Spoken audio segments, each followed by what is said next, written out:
Salutations and good day, folks. We're down here at the Snake River State Park outside of Ontario, Oregon. Trying out some of my new DJI equipment. We'll see how it turns out. Thank you very much to my brother David for the generous donation of a kick-ass little drone and this little gimbal guy, the DJI Minnow. It's pretty cool. I'm hoping that it'll replace my super shaky cell phone footage that I've been working with this year. Apparently, this equipment will keep me focused, whether I'm jostling around or not. So, thank you, I definitely appreciate it. But we're down here on the Snake River. It's just outside Ontario, Oregon. This is the Snake River State Park, just off of I-84. We're just north of Ontario a bit. But I thought it would be a good opportunity to come out here and talk about this main tributary to the Columbia. The Snake River is kind of misnamed. Back in the day, there was a mistranslation between explorers, settlers, and colonizers about the name of this river. The Shoshone had named it the River of Many Fishes, and their symbol for that was an S movement, right? Hand symbol representing the motion of the salmon. But many of these explorers, colonizers, and settlers had just gone through the Great Plains where that S movement meant snake. So what the Shoshone had intended to mean salmon, the Euro-American colonizers interpreted as snake. And in 1912, the river was officially named the Snake River, and it kind of stuck. But this river was incredibly important to the indigenous peoples of this area. The Nez Perce, the Cayuse, the Northern Paiute, the Northern Shoshone, many people between Wyoming and Washington lived along these banks and relied on this waterway for travel, resources, food, and as a culturally important relative. It was considered to be its own being with its own agency.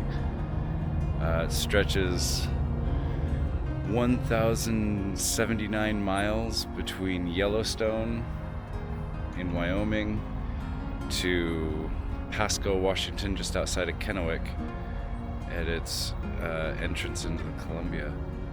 And there was a lot of people and a lot of places and a lot of time where this was a main highway across this portion of the country. And it leads to the Columbia, which is one of the largest rivers in North America, and has its own huge cultural importance to the Native Americans of this region of Cascadia.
So this river flows through Wyoming, Idaho, Oregon, and Washington.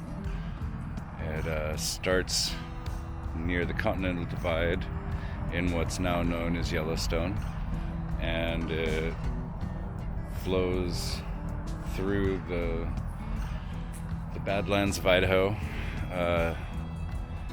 Has some pretty notable falls like Shoshone Falls and American Falls, and cuts through here through the Sageland Steppe and continues on through Hell's Canyon, carved Hell's Canyon, into the Palouse of Washington and down towards the Columbia Basin.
In modern times, the river is used to transport goods, to generate hydroelectric power.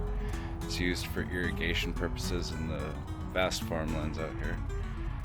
And along its banks are dotted various settlements, towns, and cities across the eastern sections of Cascadia. And without it, this would just be dry, barren, nasty volcanic nothing. Because of its seasonal rise and fall and its effect on the tributaries leading into it, it's brought a lot of fertility to an otherwise desolate landscape. And it's been fairly abused by our society in modern times. There's a lot of pollution, a lot of agricultural runoff, a lot of industrial issues stemming and ending in this river. But it's still a great vein of nature out here in eastern Oregon, southern Idaho, and eastern Washington.